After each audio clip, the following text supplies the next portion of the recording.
Airports have a strange kind of noise, constant mechanical, almost like it hums inside your bones. I remember that sound when my son Ryan smiled and said, "Dad, could you grab some water and snacks? You know what we like." It felt ordinary, like something we'd done 100 times before. I didn't know it would be the last normal thing he'd ever say to me. I walked off toward the little shop by Gate 17, the one squeezed between a coffee stand and a souvenir counter. The line was slow. A family with 2 crying kids blocked the aisle. I picked up 3 bottles of the imported water. Ryan always liked trail mix for Lena, a protein bar for myself. Simple things, small gestures. The kind of things dads do without thinking, just to feel useful. When I came back, the seats were empty. Their jackets, backpacks gone. For a moment, I thought maybe they'd just moved closer to the boarding line. Then I saw different people sitting there. Strangers. My son and his wife had vanished. I checked my pockets. No passport, no wallet, no phone.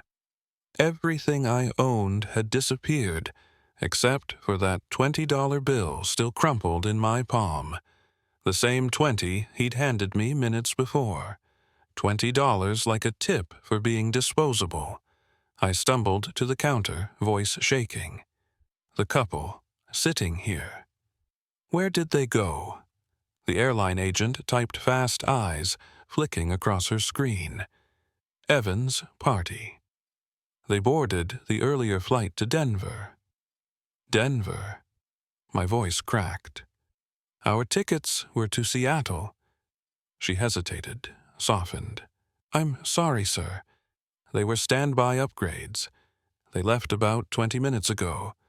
I remember the sound of the terminal, then the rolling luggage, the chatter, the announcements fading all at once. Just silence, and the realization that my own son had left me behind in a foreign country. No money, no identification, no way home. It wasn't just betrayal. It was an execution of trust, of family, of everything I thought we still were. I sat back down at that gate and stared at the space where they'd been sitting, where a father's place used to be.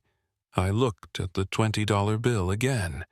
It felt heavier than anything I'd ever held. The truth settled in slowly, like cold water. Down my spine, my son had planned this. And for what? For a house, for comfort, for freedom from me. Somewhere high above their plane was already cutting through the clouds. I watched the departures board flicker, and the word Denver glowed like a sentence. They were gone, and I was alone, stranded in a place that suddenly felt bigger and emptier than any airport in the world. When you're left in a foreign country with no money, no ID, and no one waiting for you, something inside you either breaks or wakes up. For me, it was the latter. I spent the first hour walking in circles through the terminal, trying to reason with what had happened. The mind does strange things when it's betrayed.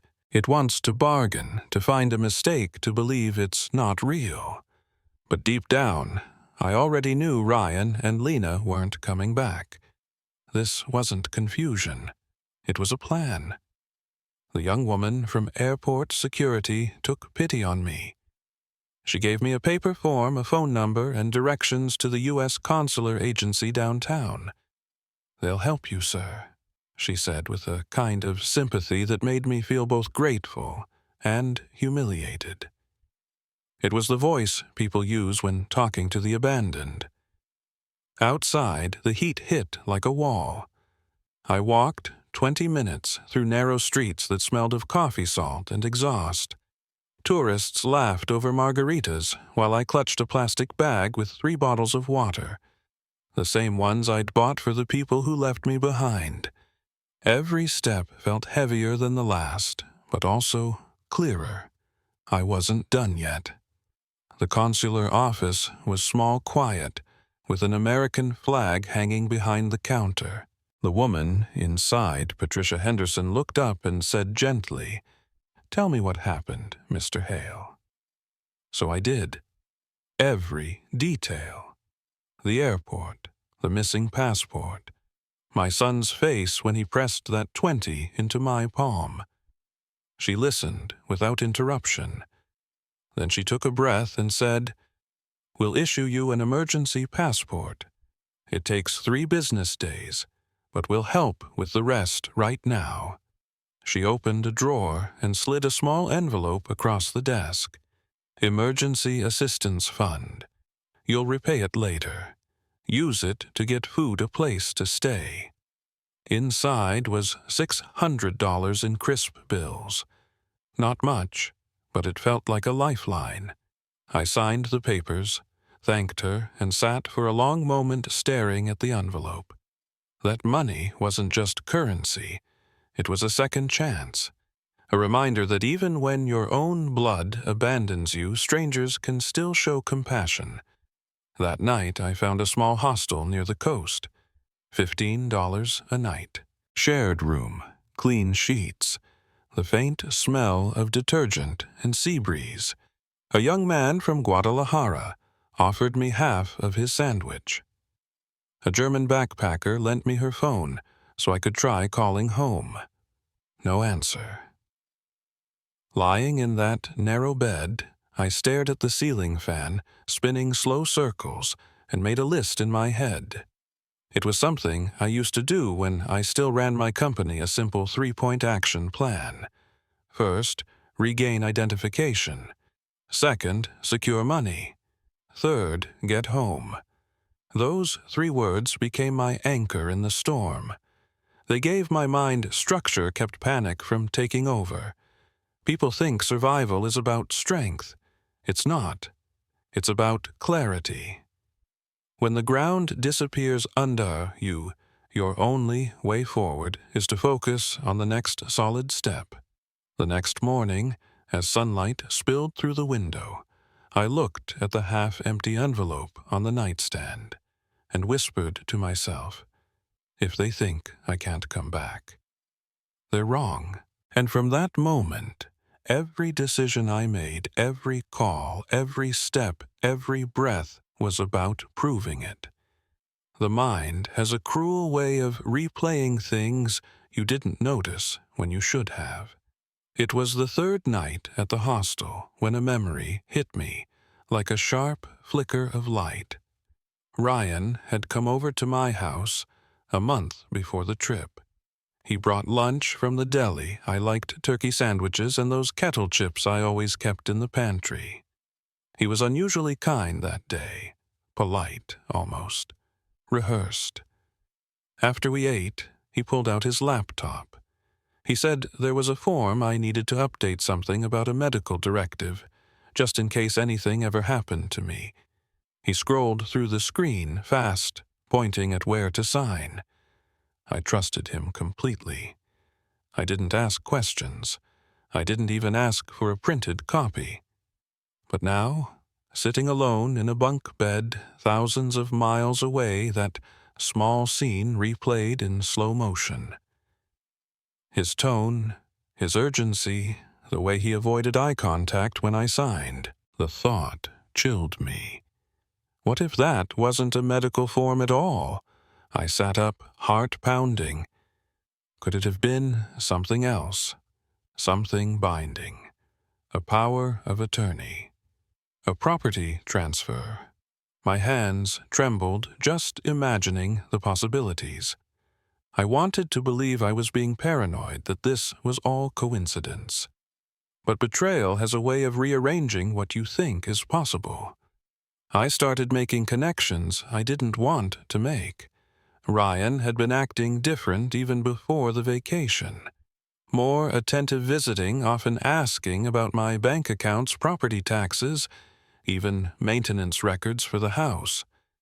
Back then I told myself he was being responsible. Maybe he was finally growing up. Now I saw the pattern. It wasn't care. It was preparation. That realization hurt more than being left behind at the airport. Because that moment, the signature wasn't abandonment born out of anger. It was a strategy born out of calculation.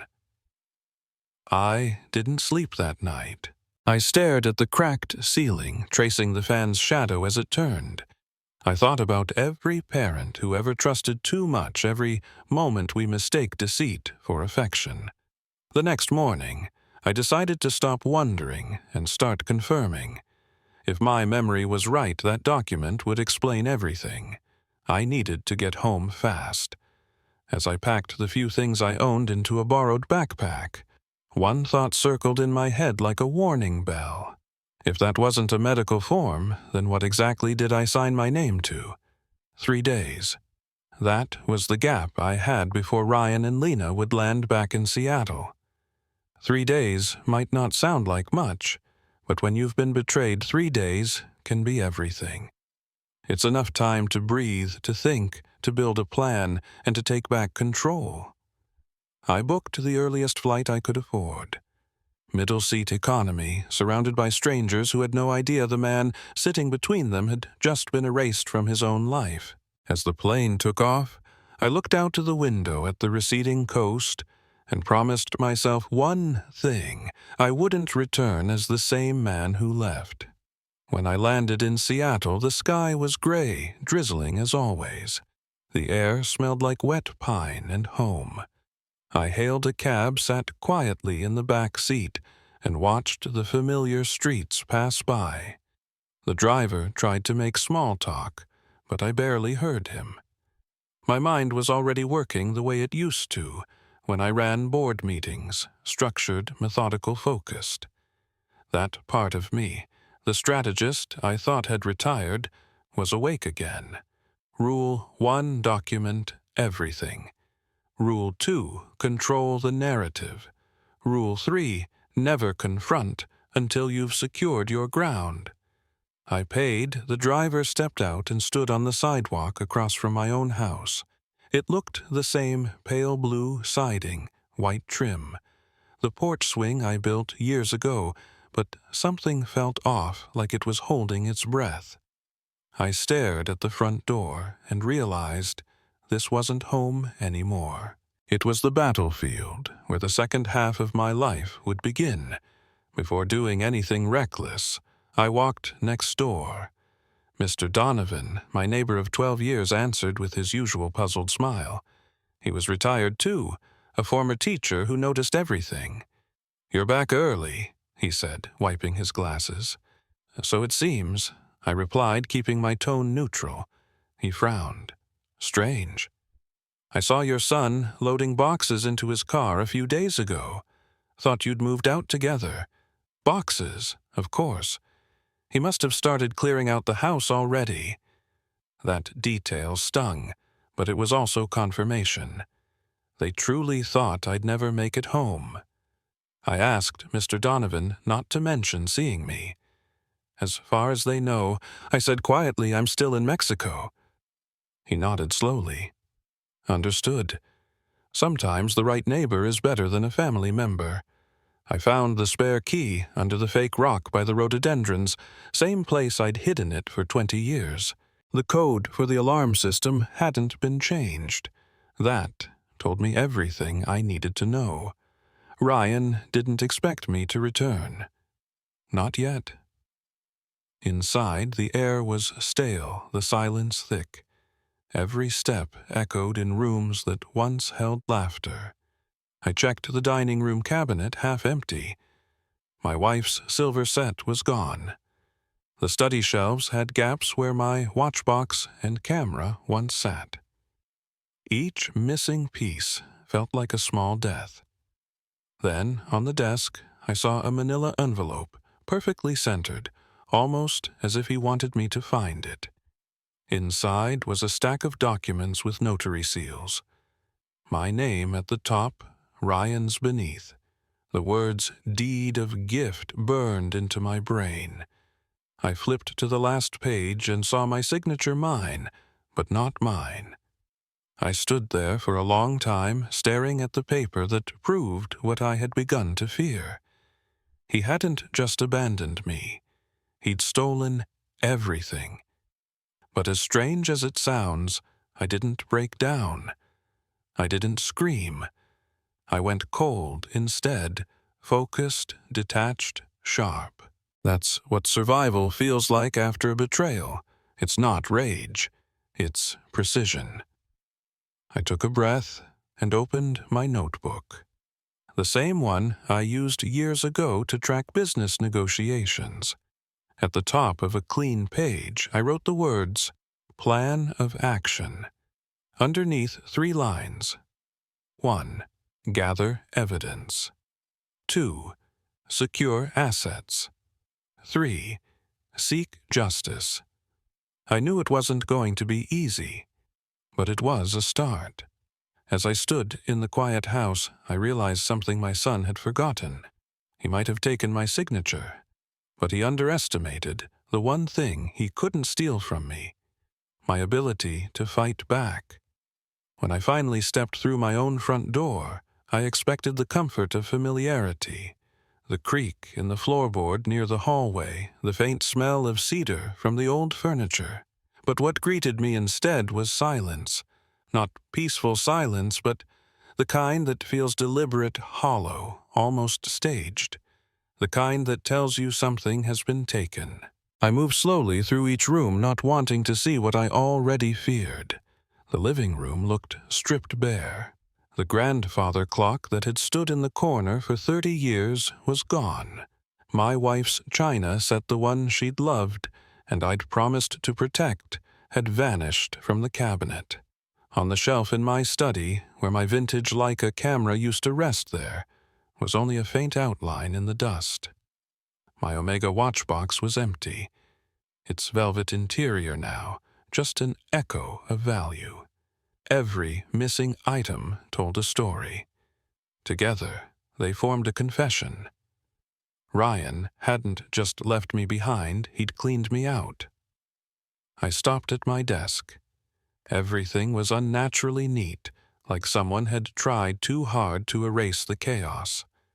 And there, in the center, was a single manila envelope. No dust, no fingerprints on the table, just that envelope, sitting perfectly straight like an exclamation mark in an otherwise empty room. I opened it. Inside were several pages of official documents, each stamped and sealed. My name appeared at the top, Ryan's name below, and right above the notary seal, my signature genuine, unmistakably mine. At the top of the page, in bold letters, Deed of Gift. My eyes scanned the lines again and again, searching for some alternate meaning, but there wasn't one. The paper stated in plain legal English that I had given my home to my son out of love and affection. That phrase hit me harder than the rest. Love and affection. The very emotions he'd weaponized against me. I sank into my chair and stared at the paper, feeling a mix of disbelief and shame. I had signed my own exile. My trust had become a legal transfer. In trying to be a good father, I had handed my life to someone who saw me as an obstacle, not family. But grief quickly hardened into clarity. The shock I felt wasn't the end. It was the beginning of understanding. Ryan's actions were cruel, yes, but they were also calculated. He hadn't just taken what was mine. He'd planned for me to disappear. The fake kindness before the trip, the sudden interest in paperwork, the way he'd brushed off questions. It all fit now, like pieces of a well-built trap. I pressed the document flat against the desk, studying every seal, every signature. I noticed something subtle. The notary's name was smudged and the location field was blank. Maybe carelessness. Maybe something I could use later. It was a small detail, but in business, I'd learned that small details win wars. I took photos of everything, the missing items, the empty drawers, the envelope, the signature. Evidence, not emotion. Because emotions make you sloppy. Evidence builds cases. For a moment, I looked around the house again, the same walls, the same light, but it felt foreign now, like a museum of betrayal. Yet, somewhere underneath the hurt, another feeling started to rise, resolve. I whispered it aloud, a quiet vow to the empty room. You took my house, Ryan, but you forgot one thing. You taught me how to fight. That night, I made coffee, sat down with a notebook, and started outlining my next moves. Every bullet point was clear, sharp, and focused. Step 1, verify every document. Step 2, find a lawyer. Step 3, protect what's left. Somewhere between those notes, I stopped feeling like a victim. I wasn't the abandoned father anymore. I was the man who was coming back for what was his. And for the first time since the airport, I slept. Not peacefully, but with purpose. Not long after I found the deed, I stepped outside to breathe. The air was damp, the kind that clings to your skin and makes every breath feel heavier. I needed a moment to steady myself to think. That's when I saw Mr. Donovan standing in his yard, trimming the hedge that separated our driveways. He was my neighbor for over a decade. Sharp eyes, gentle manners, the kind of man who noticed things without prying. He looked up and waved. "Edward, you're back early." I walked over, trying to keep my expression calm. "Yeah, the trip ended sooner than planned." He tilted his head, squinting a little. "Strange. A few days ago, I saw Ryan and Lena loading boxes into their car. Thought you all were moving. Boxes." That word hit harder than I expected. It wasn't just the missing valuables anymore, it was confirmation. They weren't hiding their theft. They were moving my life out in plain sight. "What time was that?" I asked. "Early morning," he said, pausing his shears midair. "Around 6, maybe earlier." I waved, but Ryan didn't wave back. He looked focused, tense even. I nodded slowly. Focused, tense, premeditated. That described my son better than I wanted to admit. I thanked him and hesitated for a moment before lowering my voice. "Mr. Donovan, I need a favor. If Ryan comes by, don't tell him you saw me. As far as he's concerned, I'm still in Mexico." He studied me for a second, then gave a small, knowing nod. "You've got it. Haven't seen you. You're still away."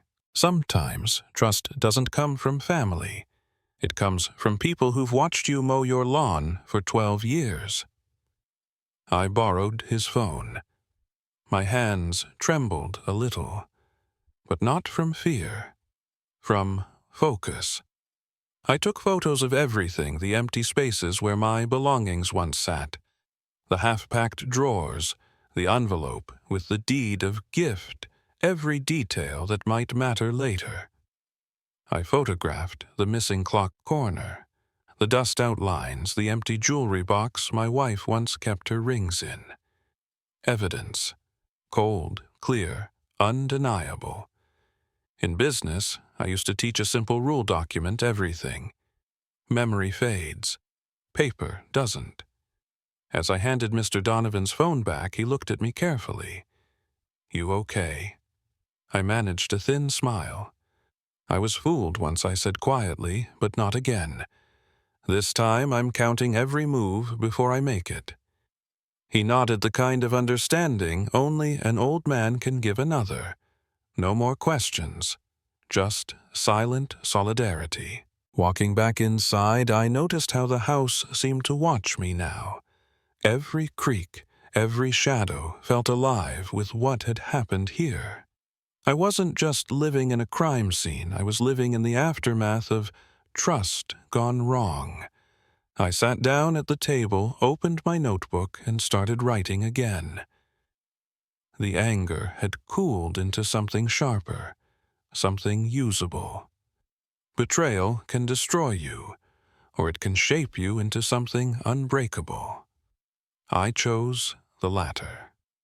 That night, I wrote 3 words at the top of the page: observe, record, act, because I'd already been tricked once by love. From now on, I'd rely on proof. The next morning, I woke with a single thought looping in my head. I needed someone who knew how to fight this kind of battle, not with fists or fury, but with facts and law. This wasn't just a betrayal anymore, it was a theft dressed up in paperwork. And I wasn't about to lose everything because I signed something I didn't understand. After a few calls and some research, one name kept appearing: Grace Chen, a real estate attorney, known for winning the kind of cases that ruin most people.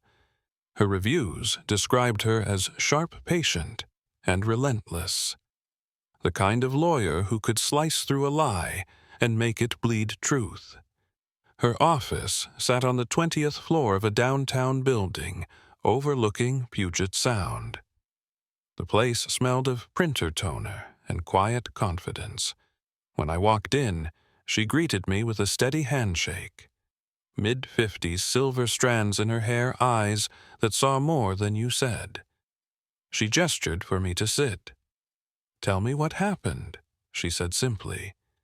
I told her everything from the airport abandonment to the deed of gift I'd found on my desk.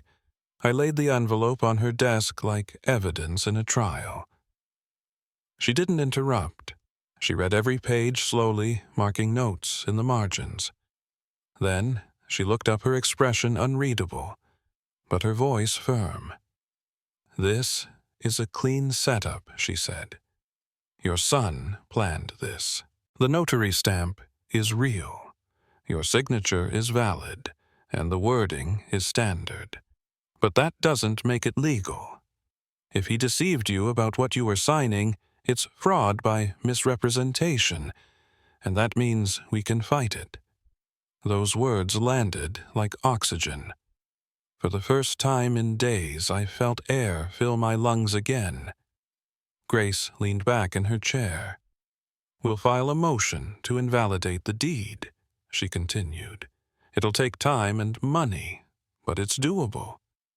Fraud cases are difficult. You'll need documentation, witnesses, and consistency. Every small detail helps." I handed her the photos I'd taken at the house, the empty shelves, the envelope, the missing valuables. She studied them closely. "Good instincts," she said. "You've already done half my job. Keep every receipt, every message, every scrap of proof. Paper beats emotion in court." That line stuck with me. Paper beats emotion. I'd been thinking like a father, hurt, angry, humiliated.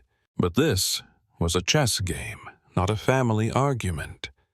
I needed to think like I used to, methodically, strategically, one step ahead. Grace explained the next steps.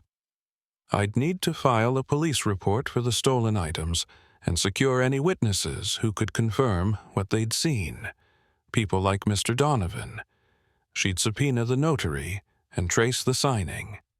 If he lied about what the document was, that's our opening, she said. That's what turns this from family drama into fraud. I nodded. For the first time, I saw a path forward. It wouldn't be fast, and it wouldn't be clean, but it was a way to fight back with something stronger than anger, truth. As I stood to leave, she added one more thing. "Edward, remember this. He used emotion to manipulate you. Don't give him that weapon again. From this point on, it's not personal, it's procedural." That night, I went home with her words echoing in my head. The house was still half empty, but it no longer felt like a place of defeat. It was my base of operations now. I cleared the table, spread out the photos, the documents, my notes, and began organizing them by date. The same discipline that once built my business was now building my defense. Because Grace was right. This wasn't about family anymore. This was law, and I was ready to fight by its rules. I knew the first rule of reclaiming something stolen make it physically impossible to be taken again. That afternoon, I called the locksmith and didn't haggle. No lecture about cost, no second guessing. He arrived with a van full of gear, professional gait, and the kind of calm you want when you're about to change the perimeter of your life. We replaced every exterior lock, front-back garage, and added deadbolts where there weren't any. He tested each one twice, showed me the internal mechanism, and handed over 3 sets of new keys. It felt almost absurdly simple metal, and teeth, and a tiny cylinder. But that little cylinder was now my boundary. It turned a flimsy expectation into a firm no. I also set up a basic recording plan. I spent a few dollars on a simple voice recorder and put it on the coffee table. Not because I wanted to trap my son, but because facts matter more than accusations. I charged my phone and tested a video app so I'd have a visual record if a confrontation happened. If you ever find yourself in this position, check your state's laws about recording conversations. Some places require 2-party consent. Ask your lawyer first. The last thing you need is to win in evidence and lose on a technicality. Small changes made big psychological differences. I moved the couch an inch to the left, rotated the dining chairs, placed a lamp where the old shadow fell. Those little shifts told anyone watching that the place was being actively managed. In hostage negotiation terms, I was changing the terrain.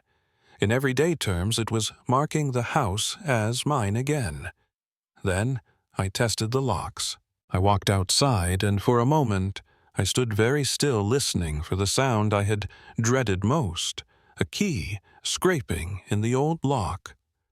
I pictured Ryan fumbling with his spare hearing metal grind against metal. The sound never came. Instead, what I heard was the soft click of a secure bolt. The click felt like a line drawn in the sand. On the practical side, here's what helped document every change with photos and receipts register, the locksmith invoice and date. Stamp your actions. Those small records become part of the chronology your lawyer will assemble. When you're dealing with family and the law, emotion is messy, but documentation is clean. There's an emotional side to this work, too. Re-securing the house wasn't just about keeping people out. It was about giving myself permission to feel safe again. When the locksmith left and I tucked a key into my pocket, I felt steadier, a little less raw. I'd taken care of a very simple, very important thing. It gave me space to plan the more complicated moves. If your instincts tell you to act, do it, but do it smart. Lock the doors, document every step, and get legal advice before you record anything. The small, careful actions add up. They turn fury into strategy and fear into control. 2 days later, it happened. I was sipping cold coffee by the window when I heard the sound that freezes every nerve in your body. The grind of a key trying to fit a lock that no longer belonged. Once, twice harder this time. Metal against metal. A useless scraping sound that carried all the frustration of a man who thought he still had control. I didn't move at first. I watched the front porch through the curtain's thin gap. Ryan stood there, shoulders tense, confusion spreading across his face like slow shock. Beside him, Lena whispered something sharp, impatient. They circled the house, trying the back door, the garage, every entry point they'd once owned by entitlement. None of the keys turned. When they came back to the front, I let the silence hang just long enough. Then, slowly, I opened the door. Ryan froze. Lena stiffened behind him, the kind of stillness that comes when plans collapse. I stood in the doorway, calm, but anchored. "You've had quite a trip," I said quietly, "but I'm afraid the locks don't recognize you anymore." For a second, he looked like a little boy again, caught doing something wrong. Then, the performance started. "Dad, thank God, you're safe. We were worried sick. What happened?" We looked everywhere at the airport. I raised my hand, cutting him off. "Stop. You sent me to buy water, then boarded a flight to Denver. You took my passport, my wallet, and my phone. You didn't lose me. You left me." The color drained from his face. Lena's eyes darted toward the street, calculating. I stepped aside, letting them see the living room table behind me. Stacked neatly were the legal filings Grace had prepared copies of the motion. To invalidate the deed, the police report photos of stolen items. "This," I said, tapping the folder, "is what happens when you underestimate someone who built his life from scratch." Ryan's jaw clenched. "That document is legal. My lawyer reviewed it. You signed it. This house is mine." I almost smiled. "Then, you won't mind the Seattle police verifying that claim. Theft report filed. Case number 774821. And before you start spinning another story, I held up my phone, its red recording light blinking softly. Everything we say right now is being recorded. That changed the air. You could feel the panic push through his composure. Lena tugged at his sleeve. "Let's go," she hissed. He didn't move. His pride wouldn't let him. "You think this is over?" he asked finally. "No," I said, my voice steady. "But it's not going the way you planned." They backed down the steps, slowly retreating without admitting defeat. The car door slammed. The engine started. I watched them pull away until the silver of the bumper disappeared around the corner. Only then did I close the door and lean against it. My heart was pounding, but my hands didn't shake. The house was quiet again, but this time it wasn't silence born of loss. It was silence earned. On the coffee table, the red light blinked to a stop. The recording was done. Every word saved, every lie captured. And as I looked around my home, the walls I'd painted, the floor I'd built, the life I'd almost lost, I realized something important. The fight was no longer about property. It was about proof. And I finally had both. A week later, the real war began, not in my living room but on paper. Ryan hired a high-profile attorney named Robert Michaels, a man whose reputation was built on turning villains into victims. Within days, I received notice of a counterclaim, asserting that my house now legally belonged to him. The filing argued that I had gifted the property and was now unlawfully occupying it. Reading those words felt surreal. Imagine losing your home, your trust, and your dignity only to be told you were the intruder. That's what happens when betrayal meets bureaucracy. Grace called the moment she saw the motion. Her voice stayed calm, but her tone had a razor's edge. "He's trying to flip the narrative," she said. "Michaels is smart. He'll make this look like a sad story about a confused father who changed his mind. But don't worry. We have facts. Let him talk. We'll respond with evidence." At the same time, Lena took the fight public. She posted a carefully crafted story online, complete with photos and half-truths, My husband's father gifted us his home out of love. Now, he's locked us out. We're living in a hotel while he refuses to honor his promise. The post spread fast. Old friends, neighbors, and even distant relatives started messaging me. Some offering sympathy, others asking what had really happened. I could feel the eyes on me, people trying to piece together a drama they didn't understand. Grace's advice was clear. Don't engage. Every word you post will be dissected in court, she said. They want you emotional. They want you reactive. Silence isn't weakness, Edward. It's strategy. So I stayed silent. No posts, no replies.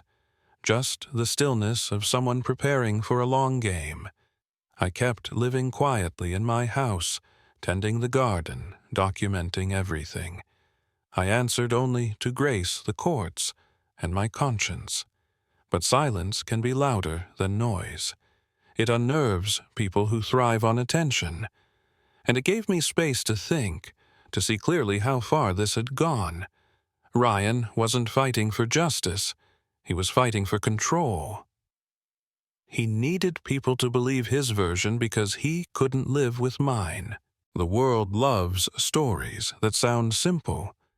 Generous father gives house. Ungrateful father takes it back. It's the kind of headline people scroll past with instant judgment. But real life doesn't fit in a headline. Real life is messy. It lives in the quiet spaces between truth and manipulation. I reminded myself daily, I don't need to convince the internet. I just need to convince the judge. Grace started building our case brick by brick, financial records, showing Ryan's debt emails, proving premeditation statements from witnesses like Mr. Donovan. Every piece tightened the puzzle until it formed a clear picture. This wasn't regret. It was fraud. Meanwhile, I learned something valuable about human nature. People who betray you often assume you'll collapse under the weight of their lies. They expect outrage, public defense, a desperate plea for understanding. But sometimes the strongest move you can make is stillness, because silence makes liars talk too much. It forces the truth to echo in their own voices. One night, I sat on my porch, the same spot where we had faced each other weeks earlier. The air was cool, the street quiet. I thought about my wife gone years before all this madness. She would have said something simple but wise, something like, "Let time show who's right." And for the first time I felt peace in the waiting. I didn't need to shout to be heard. The truth had already chosen its side. A few weeks into the legal fight, Grace brought someone new into the picture. Sarah Cole, a private investigator with the calm precision of someone who has seen every kind of deceit imaginable. She wasn't flashy, didn't talk much, but when she did, you listened. Grace said Sarah specialized in uncovering financial motives in family fraud cases. If Ryan had been hiding something, Sarah would find it. We met at a quiet cafe downtown where she placed a slim folder on the table between us. "Mr. Harris," she said softly, "your son wasn't just reckless. He was drowning." She opened the folder, and the numbers spoke louder than any accusation could. 6 credit cards, all maxed out. $47,000 in debt. 3 of them in Collections 1 facing an active lawsuit. He had been transferring balances between cards buying time the way desperate gamblers buy hope. The pattern was clear. He'd been falling apart long before Mexico. Sarah scrolled through her tablet showing me spreadsheets of spending, restaurant bills that read like fine dining tours, designer purchases, hotel stays, flights. None of it matched his income. He'd been living like a man with money he didn't have. And when the bills caught up, he turned to something easier than earning more, taking mine. 6 months ago, Sarah explained a creditor filed intent to sue. That's when the panic started. And that's likely when your son began planning how to secure fast assets, your home being the largest. She swiped again, revealing a trail of emails to 3 real estate agents. Each one requested property evaluations for my address. Phrases like potential quick sale and no complications expected made my stomach twist. He'd been shopping my house before I even knew I'd signed it away. But it was what she showed next that made my blood run cold. Browser search history, purchased legally through data records. Each line was a confession typed into a search bar. How to convince a parent to transfer property. Can a deed of gift be reversed? How long before abandoned parent is declared missing abroad? The last one was dated 2 weeks before the trip. Sarah closed the tablet and looked at me with quiet empathy. He wasn't trying to hurt you out of hatred, Mr. Harris. He did it out of desperation and entitlement. He believed your success was his safety net. When that failed, he tried to turn it into his lifeboat. Her words hit hard. I had spent a lifetime teaching my son the value of earning things. Somewhere along the way, he learned the opposite, that if he couldn't earn it, he could take it. I sat back, processing the bitter clarity of it all. The betrayal wasn't just emotional anymore. It was mathematical, methodical, planned down to the search terms. Grace called later that night, after reviewing Sarah's report. "This is gold," she said. "It establishes motive, intent, and premeditation. It's not just greed, it's survival through fraud. The court can't ignore that." But beneath the legal advantage, I felt something more human, a kind of exhausted understanding. Desperation can twist love into something unrecognizable. When people are cornered, they don't always fight fair. Sometimes they claw at the nearest thing that looks like escape, even if it's family. Still, compassion didn't erase the truth. Ryan had made choices, and now those choices had names, dates, and dollar signs. That night, I looked through old photos on my shelf, the ones of him as a child, grinning on the porch we built together. For a brief moment, I wished the investigation hadn't been so thorough, that there was still some mystery left to soften what I knew. But the truth is a hard gift once you have it. You can't unsee it. I poured a glass of water, turned off the light, and whispered to the dark, desperation doesn't justify betrayal. Because by then, I understood he hadn't stolen my house because he hated me. He'd stolen it because he was afraid of his own collapse, and fear mixed with greed is a dangerous thing. The next morning, Grace sent me a message that read simply, "This changes everything. Get some rest. We're going to use this well."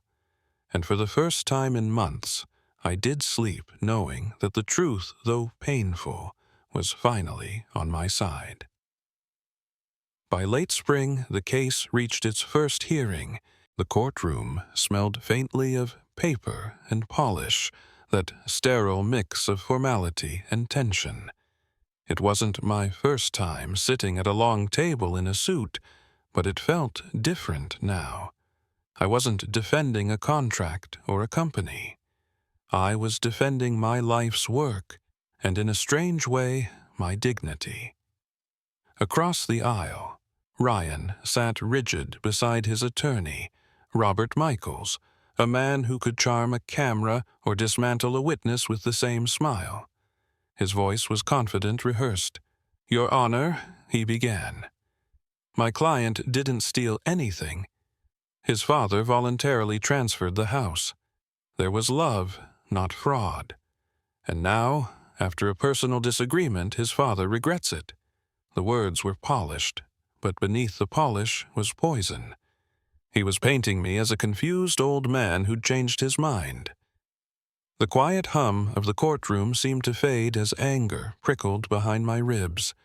Grace waited for him to finish, then stood with calm authority. She didn't raise her voice. She didn't need to. Your Honor, we intend to prove this was not a gift but a calculated act of deception. We have the notary's own statement, and what he admits to changes everything.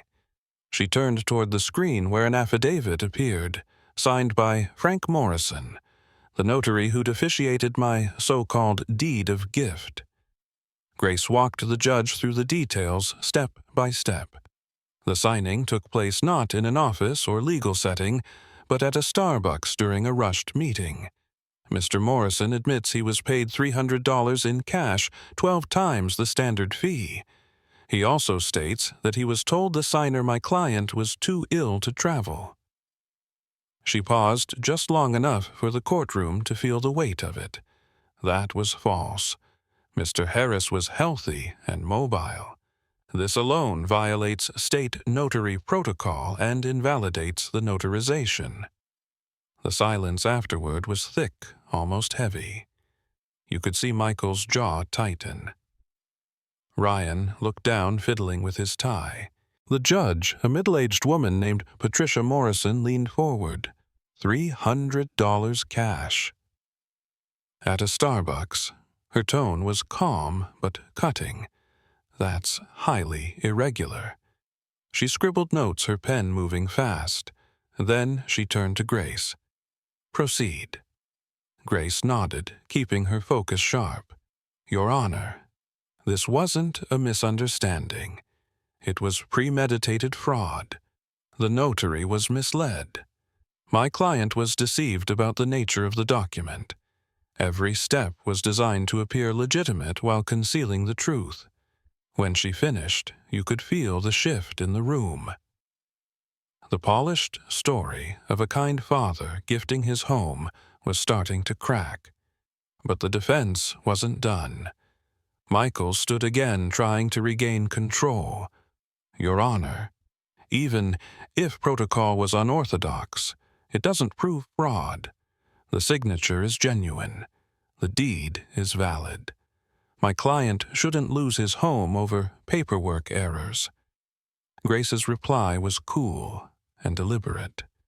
It's not paperwork errors that matter. It's intent. And every piece of evidence we've presented points to deception. Judge Morrison tapped her pen once, thinking. I'm ordering an expanded investigation, she finally said. This includes a forensic review of the signing circumstances and a psychological evaluation of Mr. Harris to determine mental competency at the time of the signature. We need to establish whether he fully understood what he was signing. Her words landed like a double-edged sword. On one hand, it meant the case wasn't dismissed. On the other, it meant my mind, the one thing I'd always trusted, was now on trial, too. After the hearing, Grace caught up with me outside the courthouse. The air was damp, Seattle gray. Don't take the evaluation personally, she said. It's a standard tactic. Michaels wants to make this about your memory, not his client's lies. Let him try. The truth will stand. I nodded, though inside I felt the familiar ache of betrayal flare again. My son had stolen my house. Now, he wanted to steal my credibility, too. But I remembered what Grace had said weeks before paper beats emotion. So I stayed calm. Let them test my mind. Let them dig. Because I knew what I'd signed, and more importantly, I knew what I hadn't. And somewhere deep down, I sensed that this was the turning point, the moment, when truth began to push back against the machinery of lies. A few days before the final hearing, Grace called me with a tone I hadn't heard from her before. Edward, she said, her voice brisk, but edged with excitement. We just got something big. The police executed a search warrant on a storage unit rented under Ryan's name. You need to hear what they found. The words hit me before the meaning did. A storage unit. It didn't make sense at first. Then she continued. Everything you reported, stolen the watch, the vintage camera, your wife's silver set, they were all there. Every piece. For a long moment, I couldn't speak. I stared at the wall, the clock ticking louder than it ever had. Those weren't just items, they were fragments of memory, proof of a life built with care. He hadn't pawned them. He'd been keeping them tucked away as if the theft wasn't finished yet. Grace's voice cut through my thoughts. This changes everything. It's no longer just civil fraud, it's criminal theft. The court will have to act. When the hearing resumed, the courtroom felt different. The air was thicker, the silence sharper. Michaels looked less polished, this time his client visibly unraveling. Grace wasted no time. She presented the police report photos from the evidence room and a statement confirming Ryan's name on the rental agreement. She spoke clearly, pacing her words so each one landed. Your Honor, the defendant didn't just manipulate a legal document. He robbed his father. He took property, falsified a notary signing, and hid stolen items in a private facility. This was not confusion. This was intent. The judge leaned back in her chair, hands folded. Mr. Michaels, she said, do you dispute the validity of this police report? Michaels hesitated. For the first time, he seemed unsure of his footing. Your Honor, I can't confirm. Then don't deny it, Grace cut in. Because the evidence speaks for itself. Ryan's face went pale. He looked everywhere but at me. The mask of confidence he'd worn through the trial was gone. What was left was fear, the kind that comes when you realize the lies you built can't hold under real weight. The judge's ruling came that afternoon. Her voice was measured, deliberate. Based on the evidence presented, this court finds the deed of gift was procured through deliberate fraud and misrepresentation. The notarization violated proper procedure. The defendant's actions, including the concealment of stolen property, demonstrate a pattern of intent to defraud. The deed is hereby declared null and void. Full ownership of the property is restored to the plaintiff, Edward Harris. All stolen items must be returned within 48 hours. She paused before adding, furthermore, the court refers the criminal aspects of this case to the district attorney's office for prosecution. That last line hung in the air like a bell tolling the end of something dark. I looked down at my hands steady for once and realized I wasn't shaking anymore. Outside the courthouse, Grace gave a small, tired smile. You got your house back, she said. And the truth, too. That's more than most people get. It didn't feel like victory, not exactly. It felt like justice, quiet, measured, overdue. The kind that doesn't cheer or shout, but simply sets things right. Later that week, I went to the police evidence facility to reclaim what was mine. My father's old Omega watch ticking faintly after all that time. The Leica camera still functional.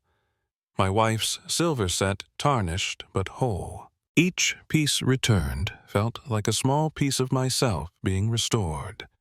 When I got home, I placed the watch on the dresser, wound it gently, and listened to its heartbeat steady against the silence. Time, I thought, was still on my side. Ryan would face whatever came next. Fines, probation, maybe worse. But as for me, I had my home, my peace, and my proof. And in the end, that was enough. The day I went to collect my belongings from the police evidence room felt oddly quiet. The officer handed me a plastic bin labeled with my case number. Inside lay pieces of my old life, my father's Omega watch still ticking faintly after months in storage, my vintage Leica camera worn but functional, and my late wife's silver set tarnished but untouched. I carried the box as if it were something fragile, because in a way it was. Every item represented a memory that had been stolen, buried in a storage unit, and now returned with a police signature instead of love. That night, I placed the watch back on my dresser and wound it gently. The soft, steady rhythm of the ticking filled the silence like a heartbeat returning to a long sick body. I wasn't emotional, not in the way people expect.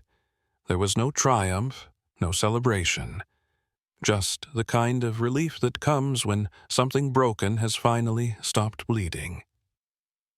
Grace called later to confirm the paperwork.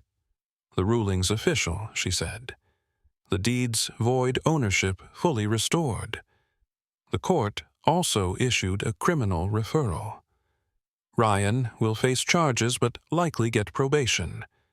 The important part is it's over. Over. That word didn't feel like victory. It felt like aftermath. I spent the following week in practical motion signing documents, closing accounts, setting new boundaries. One of those was with my estate. I met with a lawyer and drafted a new will. Ryan would receive nothing. Not out of hatred, but out of preservation. I wasn't punishing him. I was protecting what little peace I had left. Instead, the house would go to a local foundation that builds housing for low-income seniors. I wanted it to mean something more than a battlefield. Maybe someday, someone who'd been forgotten like I almost was would find refuge under this roof. That thought at least brought a quiet satisfaction. A few evenings later, I sat on the porch with a glass of iced tea. Across the street, a moving truck pulled up in front of a small apartment complex. I didn't think much of it until I saw who stepped out, Ryan and Lena. They looked smaller somehow, carrying boxes instead of confidence. Her voice was sharp, his movements slow and tired. They loaded what little they had into the truck. No shouting, no tears. Just silence between two people who had burned everything trying to win. I watched from behind the rose bushes. They didn't see me. I didn't wave. When the truck pulled away, the street went quiet again. I sat there a long while thinking about what survival really means. People talk about justice like it's some grand, satisfying moment. A gavel slamming a villain exposed. But the truth is quieter.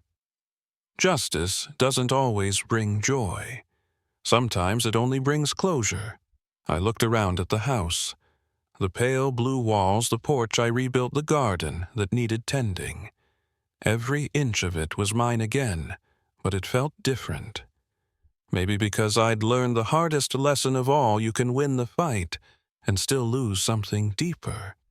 As the sun dipped below the trees, I whispered to the empty yard, I didn't win. I just survived. And sometimes survival itself is the only victory worth having.